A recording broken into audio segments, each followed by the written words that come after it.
Okay, my topic here is technical debt by the book. Many of you who know me know that I have spent a lot of my last five or 6 years writing books. Typically, every time I have a new book that I want to push, I talk to someone and say, hey, can I come to CocoaHeads and talk about my book? And this time was no exception. But while I was talking about it, I realized that there was something interesting beyond that just, hey, there's a new book. Because I was thinking about all the versions of this. So basically, I have this book, Beginning iPhone Development. This book first came out in 2009 in April. I was not involved then. It's gone through many, many revisions, basically one every year since then for each new version of iOS and Xcode that has come out. And every year we have had a new revision where we've updated things. And I thought it could be interesting to talk about what we've done and how we have, by virtue of having done this, we've avoided some problems. So this first book came out to coincide with iPhone OS 2. This was the first version of iPhone OS that let you build apps and put them on the App Store. This came out 10 months after the OS was released, so a pretty long time. But it was a huge seller for A-Press. A-Press broke all kinds of sales records for themselves and like for the industry as a whole. Just a huge amount of books sold. So much that they said, okay, immediately we have to follow up with a new version because iOS 3 is right around the corner. So this next version came out in July, just a few months later, just 1 month after the OS was released. This is the same two guys, Dave Mark and Jeff LaMarche, who wrote the first two books. Not a whole lot changed probably between these two versions, but they felt like they were riding this wave and had to sort of go along with it. The next version that came out was Beginning iPhone 4 Development. Here's where I came in, and I did most of the updating of all these chapters. And basically, it's not like writing a whole new book every year, but it's basically going through all the book and changing things to add what's new. So for this year, we added iPad, we added everything about GCD, everything about blocks. These were all things that were new in that year. This book came out a full 7 months after the OS was released. Part of that was actually due to the fact that we first rewrote all this stuff to also go along with Xcode 4, which was about to come out. And then when we were done, Xcode 4 still wasn't out. And Apple said, no, you can't go and publish a book talking about Xcode 4 that's not out yet. So we had to go and backtrack everything back to Xcode 3, and then release the book. And then about 6 weeks later, Xcode 4 came out. So it was a lot of extra work, but it was a learning experience. Anyway, so later we went on to the Beginning iOS 5 development. Here we sort of pulled back in all of our Xcode 4 changes. Actually, we didn't pull them in, we just redid everything again. This added iCloud. This added switch to Arc from the old manual retain release. So pretty big overhaul of a lot of the code in this. The next year we came out with Beginning iOS 6 development. This came out about 4 months after the OS was released. Here, one more guy came into the team, Fredrik Olsson, here from Sweden. Some of you guys probably know him. This was sort of, again, not a whole lot really happened between iOS 5 and 6 as far as beginning material. We added stuff about UI collection view. But it's always kind of sort of going through and massaging the code and finding things that can be improved. Overall, this is, after all, it's dozens of projects. It's about 5,000 lines of code. So even though every single project is pretty small, it's a lot to go through and it takes a lot of time. The next year we came out with Beginning iOS 7 development. Here, Fredrik sort of pared down. It's pretty much back to just me. This book came out 6 months after the OS was released. Again, it was sort of a fresh overhaul of everything. Here we added stuff for Xcode 5. We added in everything for auto layout because we had left that out the previous year because Xcode 4 and auto layout did not work well at all. So it was a lot of new stuff there for auto layout. Also had a new chapter on SpriteKit, did some more things. Interestingly, after this release, we noticed something. Every book that comes out, it has this sort of sales peak and then drops off. But we noticed after we released this, that after our initial sales peak, it really, really dropped off. This book bottomed up to nothing. And the book that the best-selling book of all these after our release was the first one. So we guess people were still probably Googling Beginning iPhone Development and buying this book from 2009.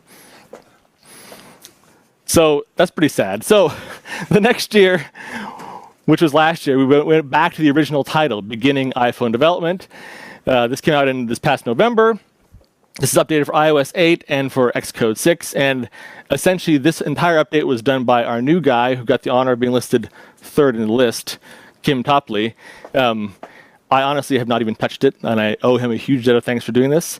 There's not a whole lot of new stuff in iOS 8 that is relevant to beginners, but it is still always a refresh. And he added stuff for the new the size classes. The thing that's new for adjusting sizes for different devices. This book came out just 2 months after the OS was released, so kind of in record time. Again, owing largely to the work of Kim. But of course, the bigger news from Apple last summer was not so much anything new in iOS 8 in terms of the SDK for beginners. What was new was, of course, Swift. And so, of course, there are actually 2 books, and both of these books came out within about a 2-month span. And this is when I found this was actually, he started on them back in June, but the books came out 2 months after the OS was released. And this is when I got me started thinking, okay, I know that Kim did a lot of work, but I think there must be something to this that due to the fact that we have done so much over the years, we've kind of laid the groundwork for this. And here's where I get into technical debt. So I'm sure some of you have heard this term, what this is. The idea with technical debt is that it's work that needs to be done that you have, for whatever reason, pushed off into the future. You're essentially borrowing time from your future self. And like financial debt, technical debt can sort of accrue interest. The things that you choose not to do today can pile up and get even worse over time. And these can be a lot of different things. It could be that you're lacking tests, which makes your code fragile and hard to work with later on, easy to break. You could have missing or inaccurate documentation. You might have updated your code, made things new, and not updated the documentation to reflect this. You could have delayed some refactoring, saying, okay, I know this thing got too big, but I'll take care of it later. I'll take care of it next year. You could have just done some quick hacks to meet some new business needs. Say, I know this could be done in a better way, but I just want to get it done because we've got a deadline and we'll get it in there. And then you forget about fixing it.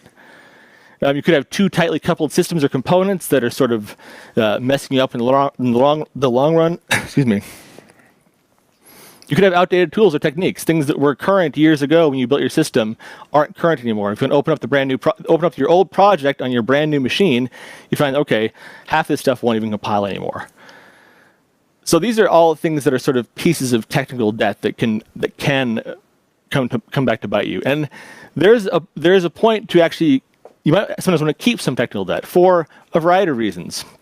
Say it's you delayed some refactoring because you think, okay, I could do this huge piece of work, but I know that I'm taking vacation the next 3 months, and this other new guy's coming in, I'll let him do it instead. There can be very personal reasons. There can be all sorts of reasons why this thing happens, but often it's more just kind of a general sort of idea of saying, okay, we're just going to save some time and money right now. So this is kind of what I started thinking about when I started thinking about the book. The beginning iPhone development with Swift codebase is about 50 projects, and it's about 5,000 lines of code. And that's about the same number as it was from the beginning. The book has grown every year, but the number of projects and the number of lines of code has stayed relatively close to what it was. I kind of went through mentally and tried to think of all the things that were added over the past 4 or 5 years since I jumped in. All of these things were added to the book. Most of these things are pretty substantial. These ones that I've highlighted in red, these are things that essentially will affect any application you have. If you had any application that you had written in 2009 and you're going to bring it up to date today, you would have to deal with all of these things. And each of these things alone is pretty big. And if you just have 2 or 3 of these things alone to deal with, you might say, okay, forget it. Let's just start from scratch. I don't want to deal with all that stuff. And that can be good, but it can also be more expensive in the long run. So I also wanted to add to this list Swift. It's not really, of course, this is not dealing with legacy projects. You don't have to bring in Swift, but you have to sort of learn Swift in order to sort of get up to speed with the new stuff. It's only a matter of time before Apple has substantial APIs that will be Swift only, or will be much better in Swift than they are in Objective-C, and you'll want to learn these things. I found an interesting graphic that I stole from Henrik Knieberg's blog. He has a good article about this, which I've linked to down here, basically talking about technical debt over time, that as time goes by, your technical debt will tend to rise, and you have to take steps always to bring it down. And you might have a sort of what you think of as a debt ceiling, what you think is this is the maximum amount of technical debt. If we feel like this project has so much debt that it's getting painful, we have to do a bigger step to drop it back down to some decent level. I encourage you to look at this article because it's a pretty good one. There's a lot of interesting stuff there. this is pretty much my talk, Technical Debt by the book. I had to morph it into buy the book. See what I did there? The book is, of course, for sale, and it's there right now. And there's an ebook. If you buy the ebook from A-Press, you get PDF and Mobi and EPUB all in one, and there's no DRM. If you buy it from Amazon, you just get what Amazon gives you. So I have one more thing to talk about that is not really related to this, but a tangent here. I know that everyone here is involved in Objective-C and Swift, but maybe not everyone has taken the step to getting into Swift all the way. We at Thoughtbot, my colleague Rada and I, are hosting an event on Thursday called Code Swift. The idea of this is to let people who are familiar with iOS development, familiar with Objective-C, get a leg up on getting into Swift. It's not a free event. This is priced for business, essentially. But I think it's going to be worthwhile. We've spent a lot of time in the past few months working with Swift on internal projects and in client projects. And I know that's the kind of thing that if you're sitting and working on Objective-C apps, you don't necessarily have the luxury of saying, okay, I'm going to sit and spend a week or two learning Swift because your boss is saying, well, no, you got to fix this bug, you got to get these features done, we got work to do. The idea of this is to let you focus for one day on, we try and give you a good path through what is new in Swift, what's important, the things people need to know about. And you can find the URL there. You can also find it at codeswift.thoughtbot.com. I forgot to update that, but there it is. And that is my presentation.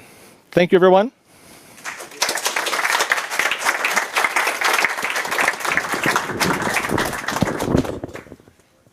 So I think we have some time for questions. Yeah, one or two. 2 minutes. Yep. Sure. Everyone's stuck on case. Anybody? Yes. What's the price? The price of this is 5,000 crowns. So it's similar to what you pay for any kind of developer training, typically. Full day? Full day. I think actually you go to the website, if I back up, this website is a beta website, it's called Confetti. I typed in that it's from 9 until 5. It shows that it's 8 until 4. It is 9 until 5. So whatever the website says, at some point it'll probably be right. So I actually have a question about technical debt. So what I find can be quite difficult when working in a larger project and you build up technical debt over time is to have a good measure for it so that you know how much you will save by cutting down on technical debt and how much time it will take you to go through that, so that in the project you can make a relevant calculus on whether it's worth it or you should wait. Right. I think this is the kind of thing that it's almost like the way you can sort of do a planning poker for new features for a project. You can kind of do a similar kind of thing for your technical debt. You can look at the things that you know that you're lacking in your system and say, okay, we've got this thing and we estimate it will take this much time to fix it today.